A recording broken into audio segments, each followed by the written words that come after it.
Buonasera, da Sicilia 24 questi i titoli del nostro telegiornale. Parte da Cannes l'inchiesta sul giro di favori che ha coinvolto il presidente dell'ARS e la sua portavoce Sabrina De Capitani. Galvagno riferirà in aula come chiesto dalle opposizioni l'8 luglio. Caos a 19 gravi e inaccettabili per la dirigenza di ANAS, le accuse di Schifani. Intanto il Codacons punta il dito contro il presidente della regione e chiede le sue dimissioni da commissario straordinario. Giornate da bollino rosso in Sicilia, ma il caldo non scoraggia turisti e sportivi, temperature previste sopra la media anche per i prossimi giorni. Ruspe in spiaggia tra i bagnanti in Sicilia, da Porto Empedocle a Riposto e Santa Teresa di Riva, i mezzi in azione in pieno giorno vicino agli ombrelloni. Nasce il marchio QS Qualità Sicura, il sigillo che racconta la bontà dei prodotti dell'isola, istituito dalla regione siciliana per latte e derivati vaccini di eccellenza. L'abbraccio dei 40.000 a Messina per Cesare Cremonini. In 2 ore e mezzo di show l'artista bolognese ha proposto i suoi grandi successi tra intimità e ritmo. Calciomercato, il Palermo di Pippo Inzaghi verso gli ingaggi di Elia Augello. Nel Catania si attende l'ufficialità per la cessione di Castellini al Mantova, ma si lavora anche al rafforzamento dell'organico.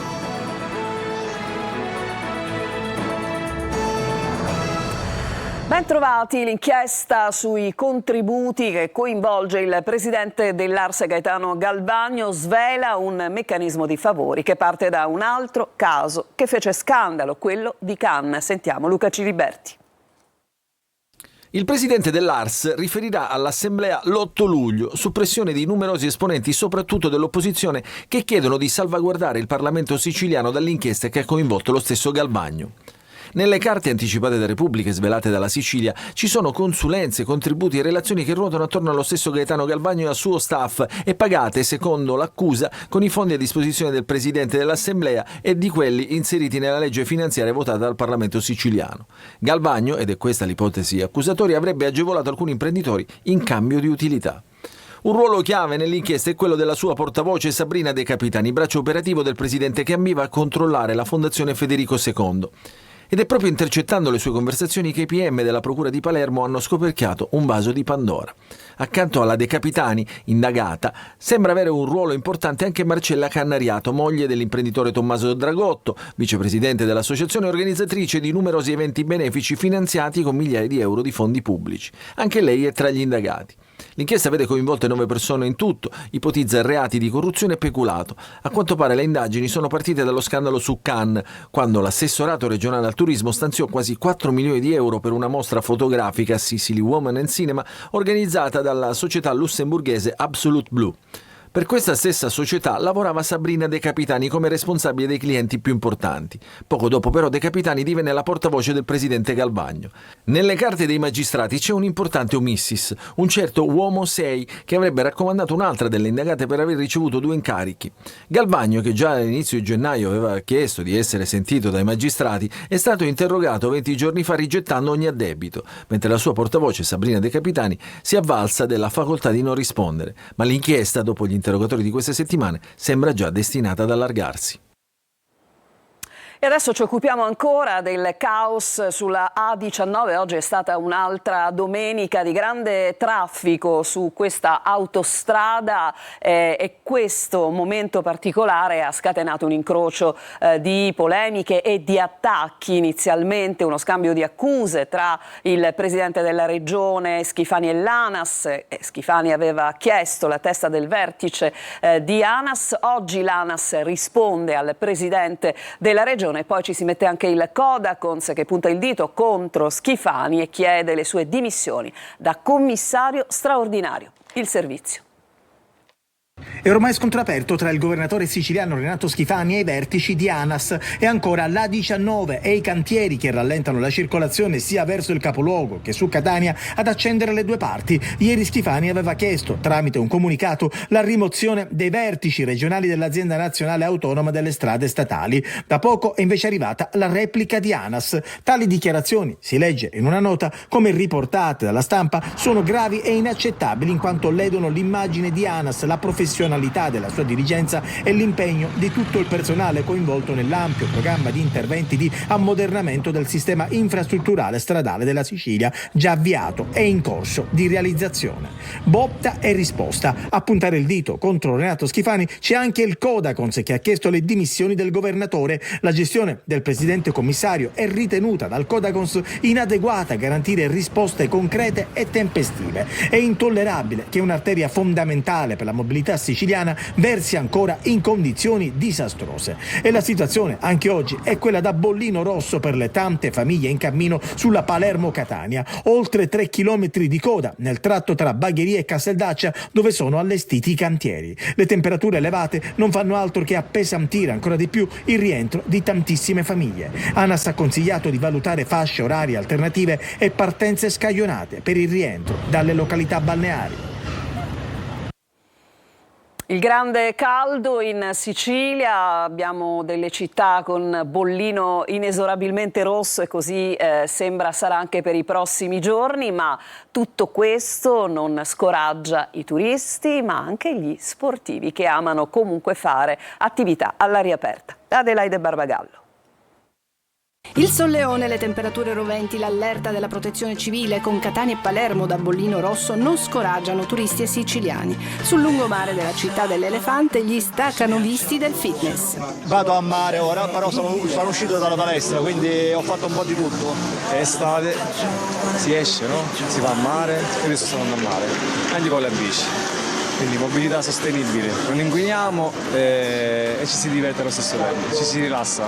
In piazza Franco Battiato una gara nazionale di freestyle skate, ragazzini si cimentano dopo un anno di preparazione. Bici, corse, passeggiate veloci, il caldo non scoraggia. E non temete le temperature torride, i 38-40 gradi che si prevedono? Li temiamo, ma per le passeggiate a lungomare sono sempre piacevoli. Dal lungomare alla spiaggia nera di San Giovanni Licuti il passo è breve, solarium o scogli, il tuffo in acqua qui è a costo zero. Qua in questo momento si respira benissimo e questo è il posto più bello di Catania.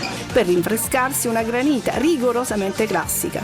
Pistacchio e mandorla. Anche leggere sotto l'ombrellone può essere una buona soluzione, poi il classico tuffo al mare. Il caldo comunque nei prossimi giorni non mollerà la presa. È prevista un'ulteriore pulsazione che farà aumentare le temperature fino a 38-40 gradi. Very good. Thanks a lot. Thanks a lot. And where are you from? Catania. Catania, bravo. Do you want to come with us? Yes. Oh. Sotto il sole, diriccione, quasi mi prendo. Beh, adesso arriviamo ad immagini decisamente poco edificanti, quelle delle ruspe in spiaggia tra i bagnanti. È accaduto a Porto Empedocle, ma anche in altre località dell'isola, Riposto e Santa Teresa di Riva. I mezzi meccanici tutti in azione proprio in prossimità di ombrelloni e teli mare distesi. Sentiamo Davide Sarto.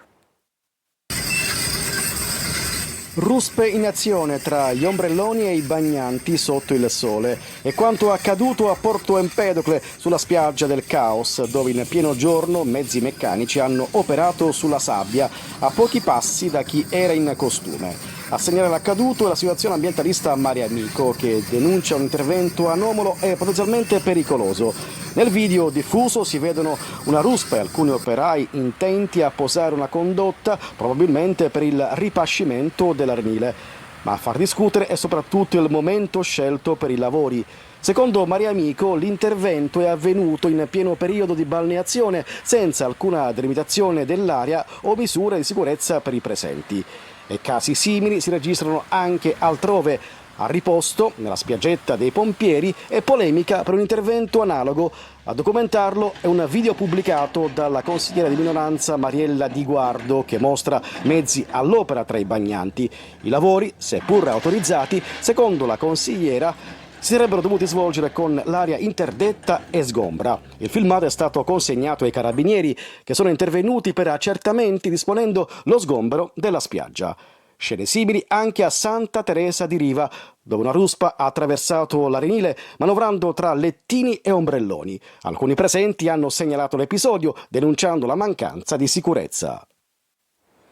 Voltiamo decisamente pagina, sarà erogato domani l'ultimo pagamento dell'assegno di inclusione, lo ricordiamo, è l'assegno che ha sostituito il reddito di cittadinanza. Dal 1° luglio bisognerà presentare una nuova domanda di sussidio. Manlio Viola.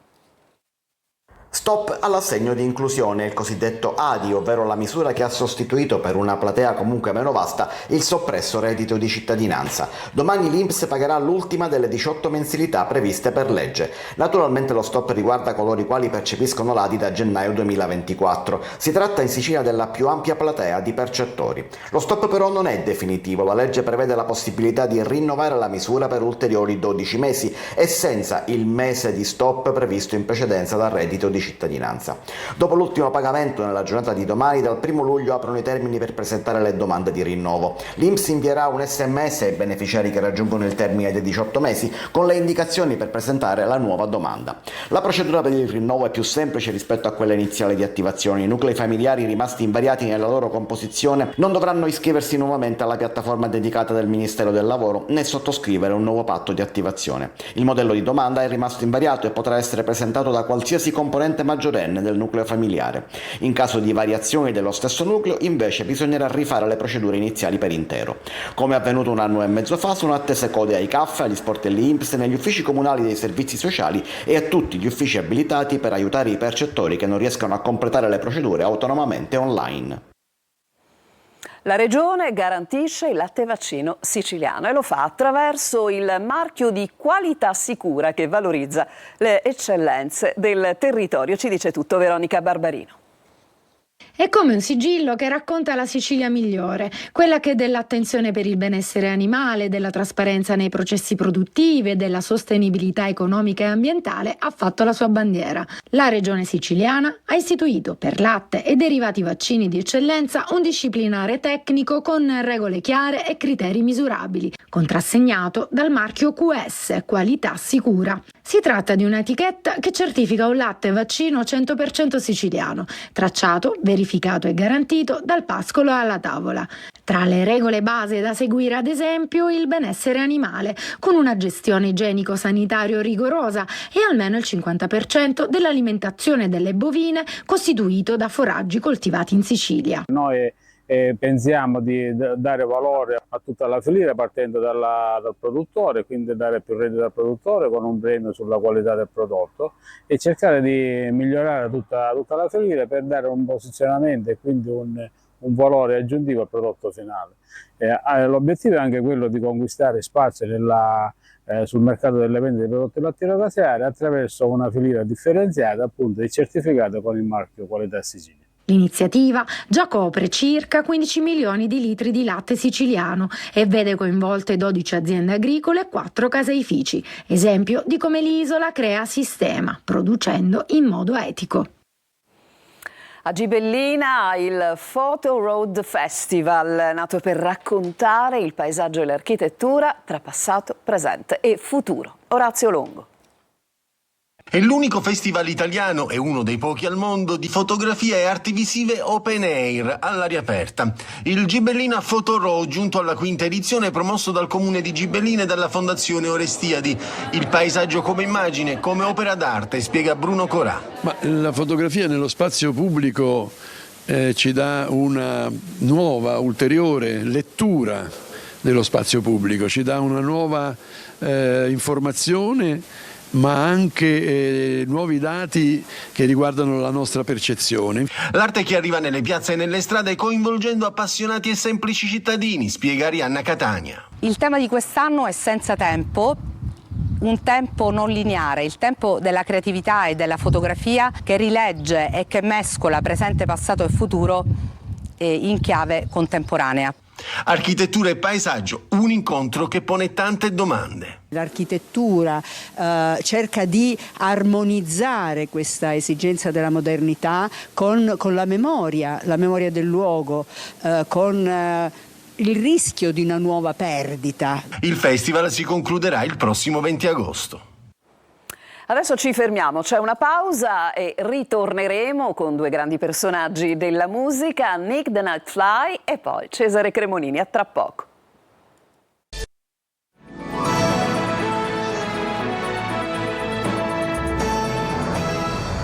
Siamo tornati in studio, io, la radio e gli anni '80 a Brucoli per dirigere un festival di musica. In questi giorni c'è Nick the Nightfly, vera icona musicale. L'ha sentito per noi Lorena Dolci. Lui è un'icona del mondo della radio, Nick the Nightfly, profondo conoscitore della musica, dal jazz al soul, passando per il blues ed oltre. Da 30 anni in Italia, in questi giorni a Brucoli per dirigere un festival che celebra gli indimenticabili anni '80. Perché secondo te sono ancora così popolari? Ma forse è la musica che è ancora popolare, la musica di quel periodo che rimane ancora, perché sono belle canzoni. In un mondo dominato dall'elettronica e dai cantanti rap, gli chiediamo cosa salva della musica di oggi. Io ascolto tutto, ascolto anche i giovani, mi interessa i giovani, mi interessa la musica di oggi. E siamo in un momento di grandi trasformazioni musicali, è un'evoluzione digitale, dal digitale all'intelligenza artificiale, che avrà un grande impatto anche sulla musica. Con l'inseparabile cappellino che considera il suo portafortuna e l'accento britannico, Nick the Nightfly si è guadagnato un posto d'eccellenza nel mondo della radio, grazie ad uno dei programmi notturni più famosi d'Italia, Monte Carlo Nights. La radio gode sempre di buona salute. Assolutamente, la radio è il teatro della mente, la radio è come leggere un libro, ti porta in altre parti, ti fa sognare la radio. E adesso ha un altro sogno, quello che si è realizzato ieri per i 40.000 dello stadio a Messina, i 40.000 che hanno applaudito un Cesare Cremonini in grande forma che ha regalato al pubblico ben 2 ore e mezzo di show. Sentiamo Francesco Triolo.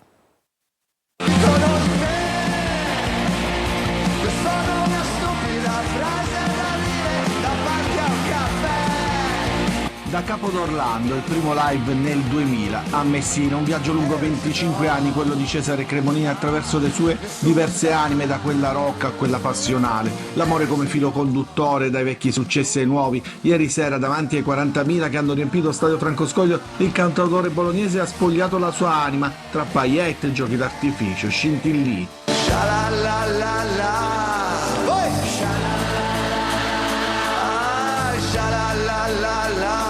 Partiti dall'Alaska è stato un percorso a tutta velocità sino a quel buon viaggio, diventato manifesto della condivisione.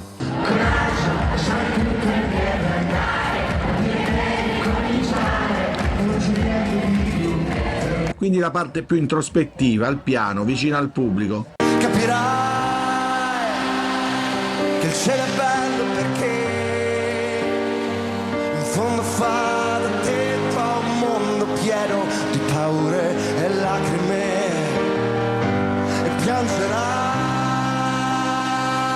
oh altro che 2 ore e mezzo di scaletta senza pause con i successi più noti che hanno trascinato i suoi fans, Mondo, Logico, Grey Goose.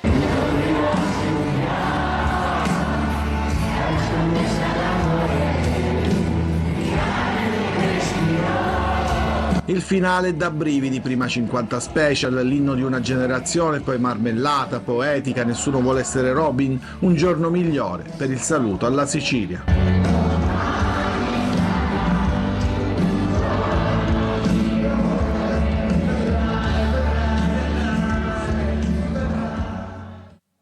Adesso ci fermiamo ancora, poi sarà tempo di raccontare che cosa bolle in pentola per il calciomercato delle squadre siciliane. A tra poco.